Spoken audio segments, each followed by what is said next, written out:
product development, responsible for the design, development, creation of fabrics for apparel and home products.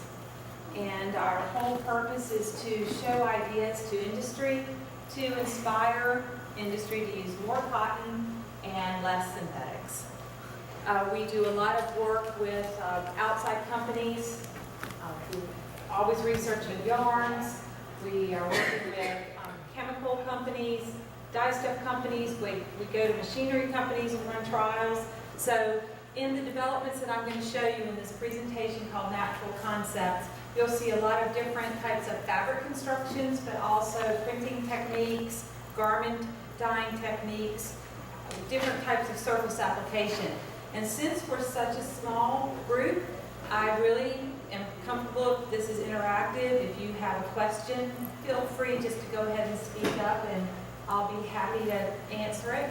And if you have suggestions, we love to hear suggestions. My group, we put together 2 collections a year, so you can imagine it's challenging. It's about 50 to 75 to even 100 sometimes fabrics a year. So I was trying to just come up with ideas that will be somewhat more inspirational and just give that new extra idea for a jumping off point for a company's collections. We also do a lot of work on the technical services side as well. So thinking about shrinkage issues, color fastness, issues with skew, issues with loom stops even. So it's a combination. But in this presentation, I actually gave a similar presentation at the International Conference. So if some of you were there, you might be hearing it again. But showed so many fabrics, hopefully you might see something else as well. So with that, I'll go ahead and start. We're calling it Natural Concepts. I think that speaks for itself. And they're mostly 100% cotton, but also cotton rich. We definitely work with other fibers as well, but typically with at least 60% cotton. The first grouping that I want to share with you is some work that we did with what formerly was Clarion and now is our Chroma sulfur dyes. And all I do is work with sulfur dyes to get denim wash down looks, but without having to use indigo, without having to go through the rope dyeing process. So we did some fabric dyeing as well as garment dyeing. And what I'm going to do is I'm going to pass entire groupings around so that you all can see them hopefully before my presentation is finished. So just pass them back, and I'll speak about them as we're going. But utilizing different types of novelty yarns like we did here, so an interesting dobby construction with chenille yarns, and you can see that kind of surface interest is created with wash down effects after the sulfur dye. And there are benefits. This our Chroma dye system, this advanced denim dyes, is supposed to be a lot more user-friendly, sustainable type of sulfur dyes than what has been used previously. I'm going to just interrupt you for a minute, Yvonne, and I'm going to ask the audience, because there's a lot of fabrics that are really interesting to see, can everybody just move up and fill in the front row so it'll be easier to pass these fabrics back and forth? Otherwise, we've got people getting up and down and running fabrics around the room. And so it'll just make the presentation easier and make looking at the fabrics easier if you'll all just come up to the front. Nobody's going to bite you. Nobody's going to make you answer a question. Ooh, what if I ask you questions? I don't know. We can give you candy.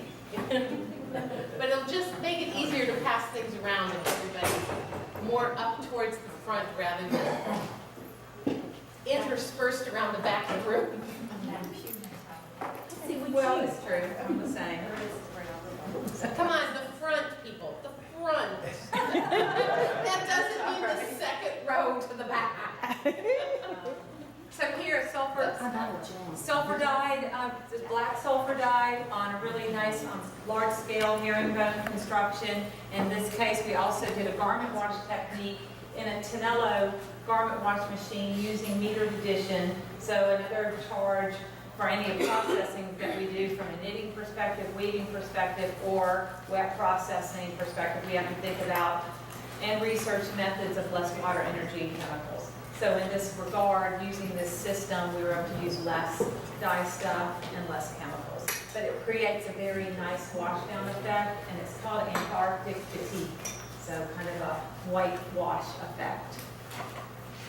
Then another style here, a sulfur dyed velvet done in an Indy navy coloration. So this indigo look, and then it was blotch discharge prints. So just take that color off the top tips of the velvet to give a very nice visual effect.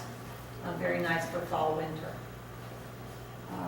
You'll see that some of these fabrics, as they're going around, you'll see that they could be used both for apparel uses and also home products as well. So definitely some diverse. The only thing is, the question would be with home products, would this construction as it's done necessarily pass the types of testing for abrasion, all those types of things, but they can always be engineered to meet those needs. But from the visual perspective, you get the benefit.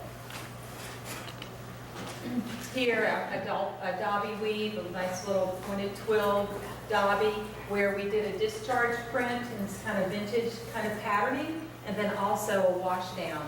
This one has a little bit of tencel fiber in it. We have a fiber processing center at the Cary Research Center, and where they can make yarns for us. So these were some of the different yarns, just combining a little bit of a different fiber so that we would get a visual difference in dyeing and a little bit of a texture as well. Have any of you been to our Cary Research Center? Yeah, okay. Gotten a tour of the place. So we've got production knitting equipment. We have now one small dobby loom, which we got in the last year. It's a 22 harness rapier. So we can now, it's about 20 inch wide though, so now we can do a lot of prototyping. This really opened the doors for us as well. And then the fiber processing center, where we've got ring spun, open end, vortex spinning. In dyeing and finishing, we can do garment dyeing, yarn dyeing. We have 3 different types of jets. We've got a jig. So really we can start from fiber and go all the way to the end. We've got a big testing laboratory as well. Anything that we develop, and I'll pass one book around on this side and one on the other, is that not only are they supposed to be interesting, aesthetically pleasing, but we do test them for different ASTM and AATCC test methods, shrinkage, width, weight, burst, depending on the end use. Then the next group, and this one is already, one of them is already going around, but again, texture is so very important, and you keep up with the different trend journals and lifestyle journals, that type of thing, you'll see that. But building layers of visual interest, but also trying to do it in a little bit less expensive way. And so this fabric here, this lightweight cotton voile, looks like it's a jacquard, but we built this 3-dimensional texture on it using puff pigments. And so, Couple chairs right up here in the front. yeah, come on up. I'm trying to concentrate everybody so it's easier to pass around the fabrics. Yeah. There we go. Thank you, Karen. Here a little bit of where we washed it. So garment washing with this pigment on the lightweight voile gave it a really nice puffer effect. So a completely different character. You see the fabrics going around. One will have more of a crisp, clean look, and this one has more of that almost a seersucker effect to it. So you went from this. And so it just really gives you an opportunity to just get more mileage out of the same construction, depending on how you process it. Here, another voile. So again, this building up of elements of interest, layers of interest. Again, this looks like more of a jacquard, but this white on white pigmentation is very important, very directional. And here we did a white pigment print. So this is more of a flat surface, much cleaner effect, but think about it for lightweight women's tops and also for curtains as well. And then here, this one's very interesting to me because it's a heavyweight canvas type of fabric and then putting this more of a dainty print on it. But it's this 3-dimensional puff print again. So again, you've got this really interesting effect. It looks more as if it was actually embroidered on, but it was done with a printing technique. The next group that I want to share with you are some prints that were done on digital printing. And I guess I'll better go this way so I don't block the screen. But the idea of using digital printing, and I think Carrie made a presentation about this yesterday, and she's certainly the expert on that. But at Cotton Incorporated, we've got a Mamaki digital printer. We also have a pigment t-shirt printer. And what we've done here is use the idea of anaglyphs, which is creating a three-dimensional look on a fabric by shifting the pattern itself, here this airplane, shifting it over and using 3 different colors. So it's very interesting the way it can be done. You use an orange and a blue and a grayscale, and the way you shift it slightly, you create this 3D effect when you look through 3D glasses. So it looks really cool the way it is on the screen, but when you look through the 3D glasses, it definitely looks like the airplane's coming at you. And so this idea is really neat for children's bedding, for curtains and comforters, but also one of our account managers wants us to print this on bull denim shorts to have at the Kingpin show in July in New York, because it's kind of really eye-catching, that kind of thing. So a lot of different ways to look at it. And then this one, which is just really fun in general, but again, this 3D effect. You can see the orange and the blue. And so it's really fun in itself, but again, when you have the 3D glasses, so it's also a really interesting marketing opportunity at retail, that you have a shirt, or you have the bedspread, and then you've got little 3D glasses that go with it. Are you passing around with 3D glasses? You know what? That is one error. When I left the office, you're gonna have to come see us. Okay. We have them there, and I apologize for that, but it is really interesting, the things that you can do with it. And fluorescence. Fluorescence, neons continue to be very, very important. And so we've done this on piece dyes, lightweight fabric with slub effects and a dobby. So again, this kind of lightweight fabric that's got a sheer quality with a little slub going through it, and then dyed with fluorescent pigments or neon. Next one. We also did a bottom weight bull denim twill, where we've done a stone wash and also just the dyeing. And with cotton and pigments, as you're aware, there is an issue with maintaining the shade, keeping the shade, but the idea of the way fluorescents do wash down can have a positive impact, actually, in garment wear. So they've been very popular. Also, printing with fluorescents on fabrics that have visual and dimensional character. Here on this honeycomb weave, we printed just the top of the fabric structure, so it really gives, again, another very interesting dimension. It doesn't really matter what pattern you're using or what fabric substrate. It's the idea, though, of building that three-dimensional effect and putting that print on top. So it gives a very interesting visual look. Again, makes it look much more complex. And then here, more of a cartoon-like print, but again, this would be really good for the home products market, for pillows, accents, but again, using a dobby structure where we did the fluorescent dye and then a digital pigment print on top of that with this kind of fun fly design. And then on a lighter weight concept, a slub effect dobby, and this slub yarn was made with the Amsler yarn spinning system. So designed the slubs at our facility in our fiber processing lab, and then did the pigment print of a fluorescent color on top. Any questions so far? Yes? In your role, who do you take these Say again? to? Who do you take these samples to? Okay. Who do you influence that did maybe because of the law? That's a great question. So did everybody hear the question? Who do we show these fabrics to?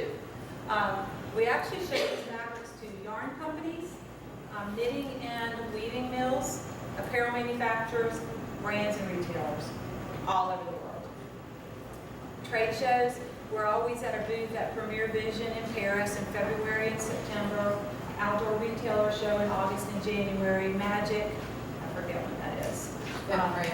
Okay, and LA Textile Show. So first of all, we'll be there and get a lot of reach there, but we'll have one-on-one meetings with companies, and companies come to see us. We speak at seminars. So, and really the idea is, we really would love to get adoptions. Companies say, we use that fabric because there's no charge with what we do. Cotton Incorporated is nonprofit. We're just really trying to get the message out there and give technical information to make a fabric. But lots of times, and my background is design as well, sometimes you don't really you get all kinds of different inspiration. You don't want to say, oh yeah, I got that particularly from that company. So it's hard to get someone to say, yes, I adopted it from you.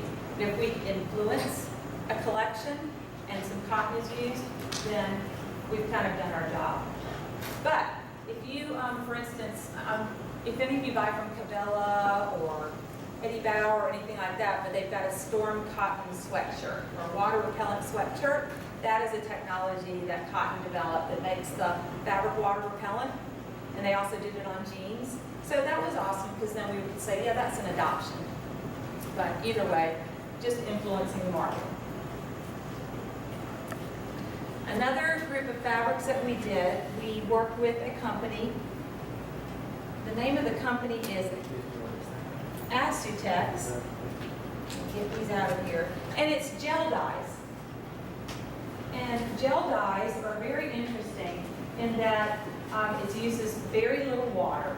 And it's a kind of pigment, but it kind of puts splotches of different color on it. It's done in garment form to create very interesting, one-of-a-kind looks, but it can be done on a production level. So that is one big trend, is the whole idea of mass craft, where it looks like it's one-of-a-kind idea, but it can be done more on a production scale. So you'll see that these fabrics are very interesting. We got a Dobby stripe where we did the blue with the black gel dye, and very interesting texture. And then this wide whale herringbone in this orange with the navy coloration. But again, it kind of is put into the garment machine, and the person that actually did all this work just came in. Her name's Caitlin, and she's in the back, and she does tons of work and experimentation and helps us with all kinds of interesting printing and garment processing techniques. But again, the idea behind this was that it used less water, energy, and chemicals, but also was a really cool effect as well. Yvonne, how durable are these printing effects? That's a very good question. In terms of the gel dyes, the durability is similar to what you would expect with a pigment. So you're going to start having wash downs. It is a little bit more impregnated. It seems like it's more color fast than what would you see on a typical pigment print. And then this was a lot more difficult to see on the screen, but the idea was to get a very subtle effect. So we have an orange base and then this kind of fluorescent gel on top of that. So it has a really interesting mottled effect to it, but a nice textural Dobby weave structure as well. So are you basically saying that the gel dye has a different viscosity than a regular dye, so that as it's circulating, it's kind of latching on as opposed to, is that really That what's is happening? exactly right. Okay. Since Caitlin's here, don't want to put you on the spot, but you want to tell them what kind of gel this is, like how you're putting it inside the dye machine? Okay, it's kind of a way to get like a custom done sort of tie-dye kind of a look without having to go through all the trouble of tying and binding the garments.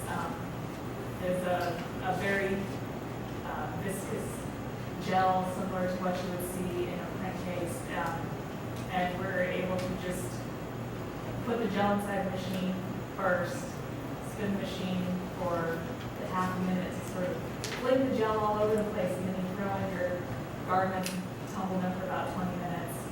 And it does sort of give you a splotchy hands-up kind of effect. And you don't, all the stuff that you need is in gel already. You don't have to think about how much extra binder or anything like that you're going to add. It's just an all-in product. You just add whatever color to that you're looking for. So basically, you kind of don't know what the effect is going to look like until you get it out, because wherever the garment hits a place on the dye machine where there's gel, that's where it goes onto the garment. Is that the gist of it? That is the gist, and that's why we're calling it kind of the craft idea. that, you know, they all have similarities, but they're all gonna be a little bit different. You could do it on an industrial level, but each one is unique. Correct. How is cleanup on that machine? The cleanup on that product, I would say is easier than an exhaust pigment. We're able to clean up those machines by putting a little bit of water in them and throwing in some ballast fabric at some point for pigment. So it's not like a regular exhaust pigment system where you really have to get in there and scrub the machine afterwards.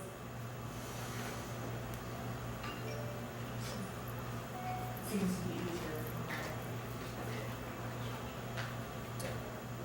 And this is a dye machine, like a garment dyeing machine, like a wash machine type of?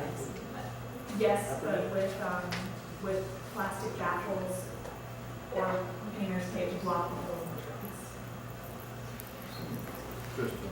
And one thing, especially because the facility that we have, Caitlin often does she does a lot of prototyping, experimentation, to figure out what's going to give us the best effect. Does it on maybe one or two garments, and then ramps it up to see what happens ideally. So, and it was very successful. Here on a chenille dobby, where we use a fluorescent base, it's really nice, again, dimensional fabric. So it's fluorescent yellow with this dark color on top, so it's very vibrant, a very good junior look. Definitely see it in urban wear as well. And then going a step beyond here, more of an analogous in terms of this undulating twill, where it has the blue gel dye, so the light turquoise base, and then the blue gel dye on that. But you can just see it just looks like it's kind of been splotched on to the grate by hand, but using the machine, it's very good, very interesting. And then here on a bull denim, where we did more of a stark effect, where we have the white base and the black on top. And then one more, I think, is this one. Yes, and so we did just another step, kind of creating a tattoo effect, where a tattoo look, where we have the gray with the dark charcoal washed down, and then also a pigment print in the garment form. So very different, unique looks. So, men's or women? well, what would you choose? If you're the designer at the brand or retailer. You're asking me, keep me laughing. It's a fabric. They can use it for what they want. These prints looks like really new thing to me. It's That's interesting. Interesting. So where do you think the market will, because I'm from Texas, I represent cotton producers. Okay, great. So anyway, I pay for cotton ink in a way. So Yes. my producers pay. So this is, I don't think this makes sense to them. So this has the faded look, the softiness on top of these designs. So Well, so if we see that particular, say this particular print, I think would be really good in women's jeans. I think it would be really interesting in men's jackets, denim jackets. And again, you can just think beyond that particular print design, but think about something that's going across the back shoulder seam, across the back, and then you've got this really interesting splotch effect going on. It's going to be very unique, one of a kind. I mean, I don't know, Harley Davidson symbol that kind of looks like this tattoo effect that's offset. So it's really the concept of taking these steps with the different design processes. Another thing that we worked on was trying to create permanent, three-dimensional patterning, but without the use of any extra chemicals. And so what we did in this project was using mechanical finishing to get permanent effects. And we have a bunch of different substrates again, which we'll go through one at a time. So I'll go ahead and start passing them so you can see. But what we did was use these, we're all on bottom weight fabrics, starting with the sulfur green denim. But what we did first, and there was all companies here in the United States, we had them embossed. So here, the sulfur green denim in a twill embossed, and then sanded on it was a Loffer brush machine, so sanded it.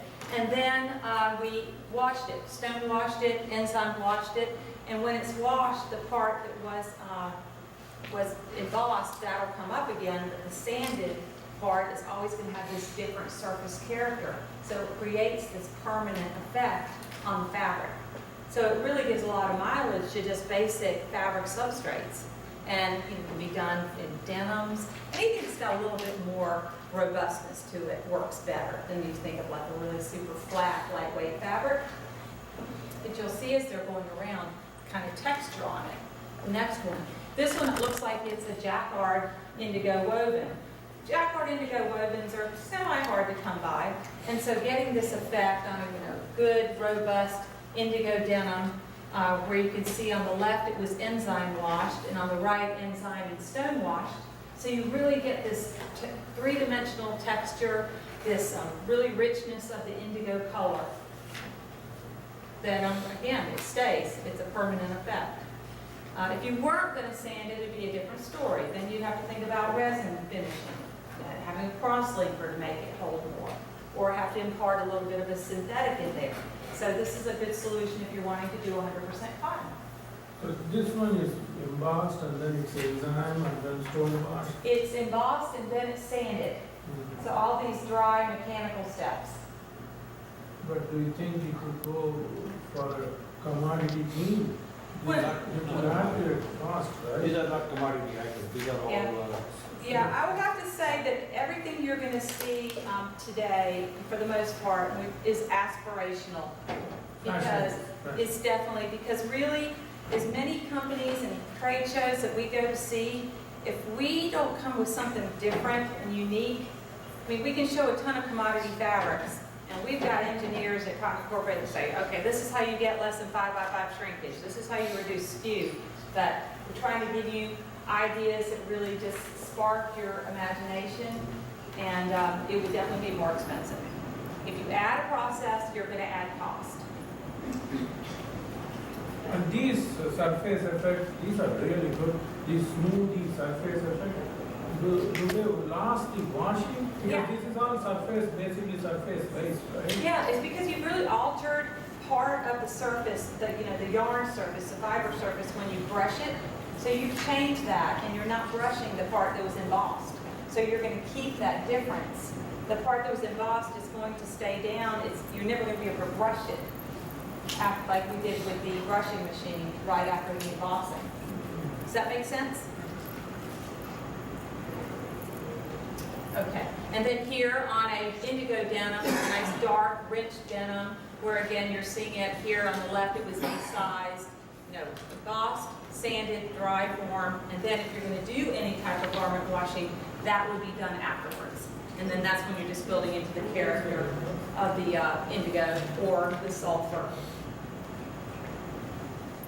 And then this one just looks more like a dobby weave, but again, it was a plain, sanded twill that we embossed it with this twill pattern, and then again created this really nice tonality and richness.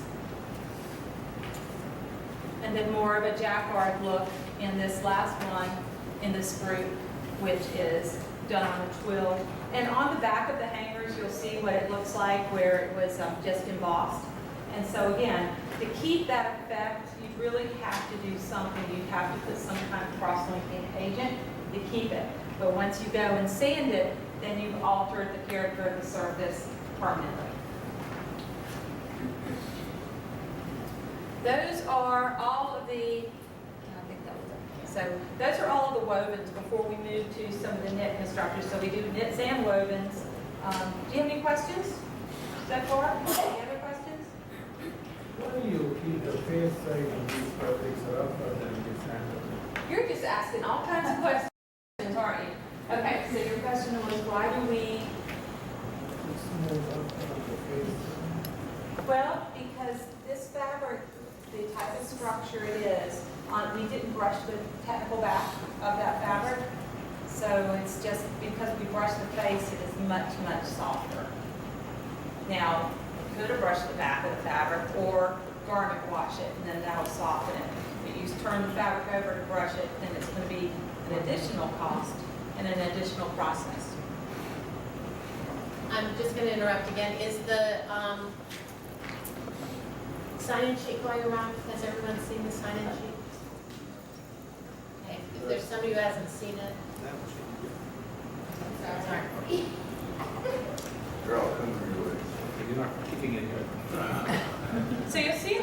that I'm passing around, the 2 booklets.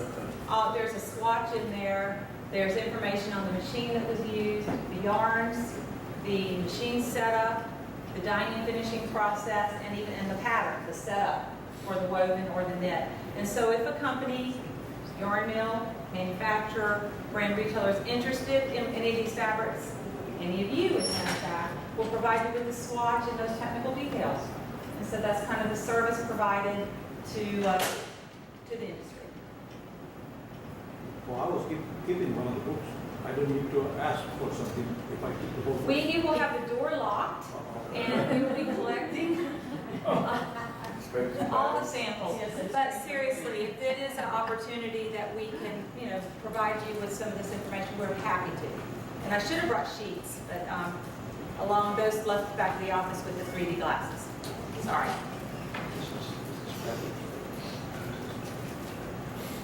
On the knit side, we really focused on, technical developments or development for performance wear, for athletic wear.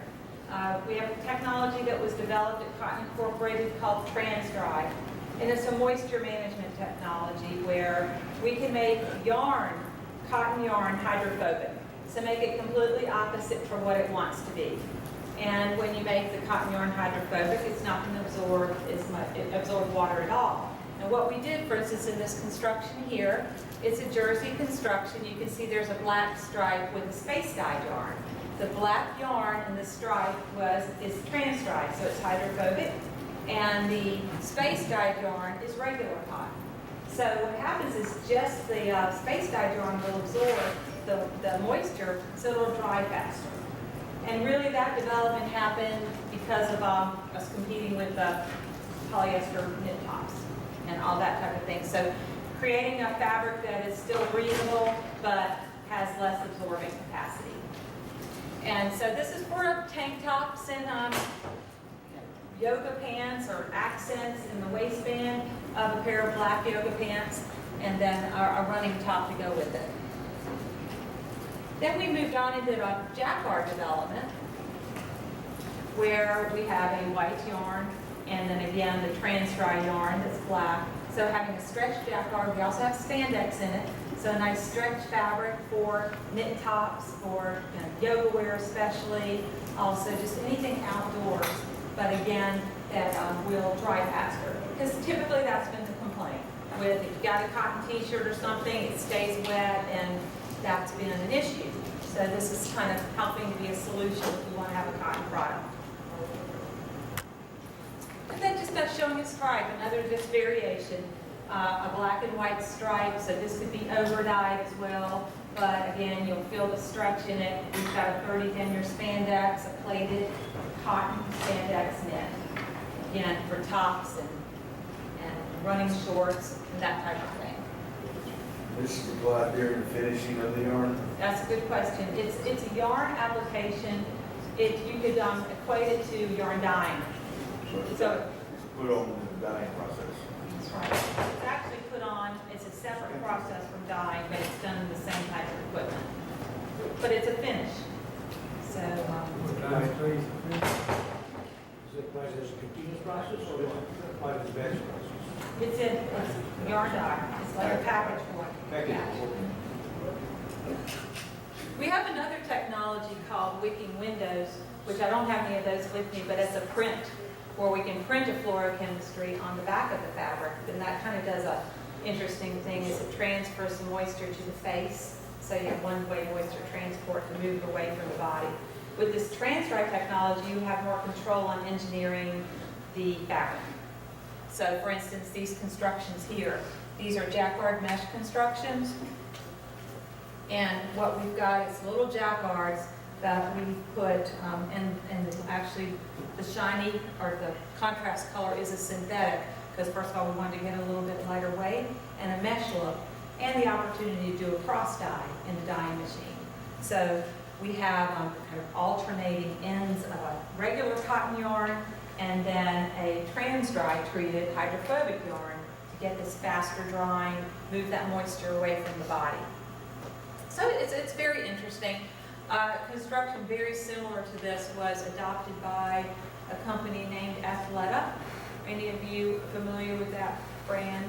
It's athletic outdoor wear, and it was adopted more in the outdoor kind of hiking apparel. So, it was just really good because you'll see when it goes around, it's a very lightweight fabric. We did it, that was 60 singles cotton and 80 singles cotton. So in order to get a really lightweight running top in cotton, you've got to really go up on those yarn sizes. So that can somewhat be a challenge because it can end up being a little bit price prohibitive. Well, have you tried printing with the fluorochemical itself, taking the fabric and just printing these designs or dots with fluorochemical to provide the same as the transcribe, but it is totally a different effect. Yes, we have. And that one's the one that we call Wicking Windows. And with that, we can do, we've done little dot prints. We've done also little logos. Yep. So the idea to have a logo print and it comes through as you're exercising, it's very, very powerful. But with the transfer technology, for instance, we could put it on a double knit fabric where we could have the hydrophobic yarn on the back side, the normal yarn on the front, and then it'll actually move it away. So you can either spread it in a single knit, like in a jersey, spread horizontally, or in a double knit construction, or a French terry where you have loops, you can actually move it out away from the body. So that's why you have a little bit more control with the yarn process. But the printing process is pretty interesting as well. And so these are cross-dyed, so again, you get this really fun fluorescent effect because you dye the cotton with the reactive, and you dye the poly with the disperse, or the acid with, the nylon with an acid. So you can get all these really nice yarn dye effects, but actually the piece dye machine can help offset the cost. These next developments moving on are more for jackets. And here we did more experimentation that is production friendly with different types of topicals on fabrics. And what we did in this case was we had jacquard double knit constructions where we used different types of novelty yarns. We used melange yarns, multicolor melange. We used marl yarns, which are kind of twists of a natural and a colored yarn. And then with a cream, where you can see here in this jacquard structure, then we created this kind of clear coating effect that looks almost like cellophane, but what we used was a clear foil. So it's actually a foil adhesive. I guess you've seen t-shirts that have like shiny silver or gold, little stars or this or that, but they make all kinds of foils. And then depending on the kind of adhesive you use, you can get a nice stretchy type of malleable fabric, and using the clear, it really created a very interesting coating look. And we did it here, combined a jacquard knit, yarn dyed jacquard knit, then we digitally pigment printed it with nano pigments, and then applied this clear foil on top. So again, the idea is for jackets, the idea is for inserts to go with, say, a denim, using little parts of it as accent features as well. And then the next one, just another different patterning, but in this case, we have this really interesting jacquard structure, and you'll see as it's going around, the back of the fabric has a different look, and it's been brushed, so it's got a really soft hand, more of a solid look on the back. So you have styling opportunities, rolling up the sleeves, lapels, the inside of a hood. In this case, on this double knit jacquard, back to myself, it was done more in a splotch effect. So we used a black foil, but before applying it, it was actually crumpled up, and then we applied the adhesive with sponges. And so again, got this really interesting mottled quality to it that has a very interesting look when you see it. How would you do that for production? I knew you were going to ask that.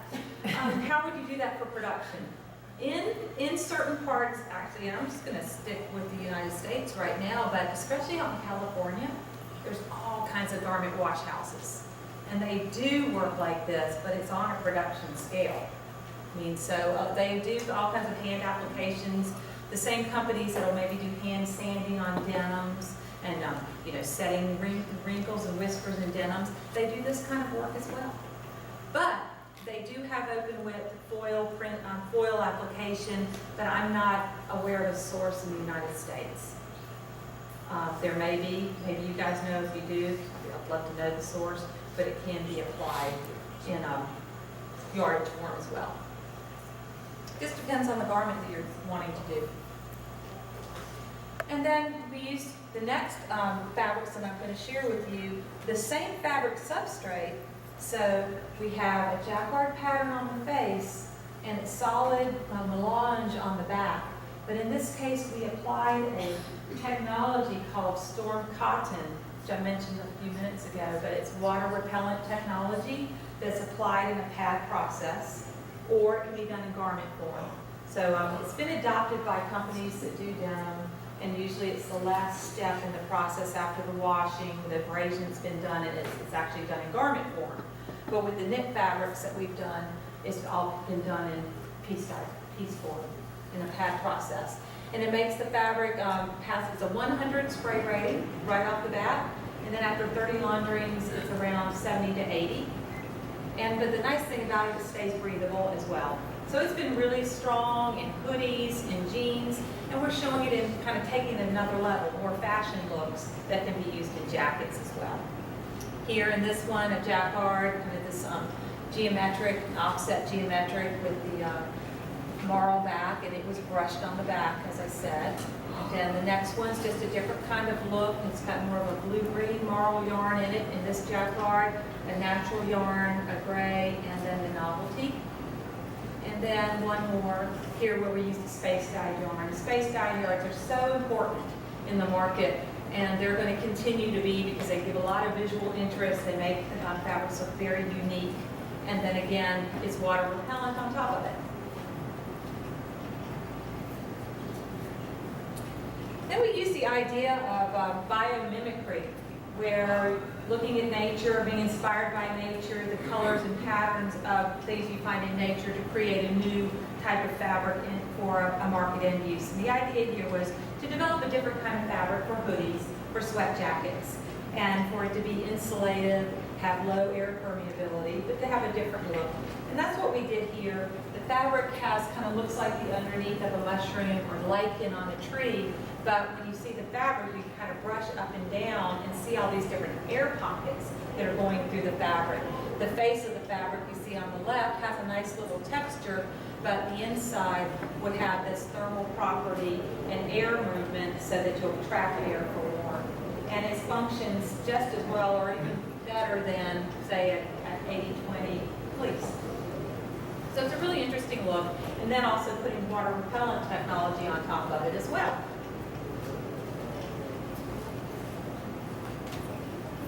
Almost. There's quite a few more left to share with you. We also worked with, I'm sure many of you know, Chuck Stewart from Tumbling Colors. Worked with him on doing some natural dyes, on garment natural dyes. And so that was done here on an interesting lightweight sweater knit. And what it was used was madder dyes and also tobacco. So the dye from tobacco leaves.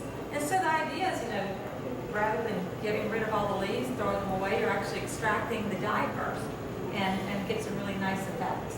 So on this one with the distressed holes, that was done with tobacco, and the one that's pink was done with the madder and the tobacco.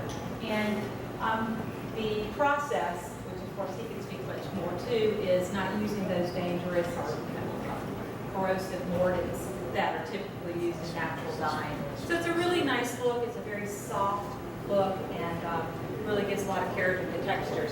This fabric that you see with the distressed holes, that was done on a knitting machine. So we used a PVA yarn, polyvinyl alcohol, that dissolves in just warm scallop. And so created a jacquard, but the part where the second component of the jacquard was the PVA, it dissolved in processing to get this really interesting effect. And this whole torn, braided distress is still very strong in the marketplace. So this is just showing a way to get it on a knitting machine. We also worked with a company in the United States, a farmer, that is producing a fiber in the field that is color brown. So it's a natural brown pale of cotton. There aren't a whole lot of bales out there. I think it's around 500,000 bales maybe, but they're working on more. I think it took about 10 years to create this fiber, but you get this very beautiful brown coloration without any dyeing of yarn, without any dyeing of fabrics. So it's really to give you an idea that it's out there, and the reaction to it has been really strong because of the whole idea to be able to have colors straight from the yarn. So the one that you see on the screen is an interlock that's a solid with the solid brown Akela, and then here it's a draw blend where we use natural cotton and the brown fiber to create this nice novelty look. Is there other colors grown besides brown? I think I may have read something. This particular farmer is working on other colors. You may have known of a company was around for years. I'm not sure if she still is anymore, but it was fox fiber. And so those, I think she had like a green and maybe an orangey. Orange, red. Is she still in business, do you know? I think the production's very small. I've seen it for sale. Yeah. Okay. I think it's very small. And this is a hybrid seed. It is, I guess, a hybrid seed. I mean, it's definitely, they work with seed combinations to get this. Back thousands of years ago, there used to be, when cotton was coming, there used to be different colored fibers. You know, different cotton grows better in different locations. And then they spread the color out so that it was easier to process. Then they got the color out, and they try to get it to be as creamy white as they can. And then you know how there's all the situations where there's different types of colors depending on what happens in every part of the world. So they definitely did isolate a seed that could produce this color. If you want more information, the company is Olvey, O-L-V-E-Y is the farm.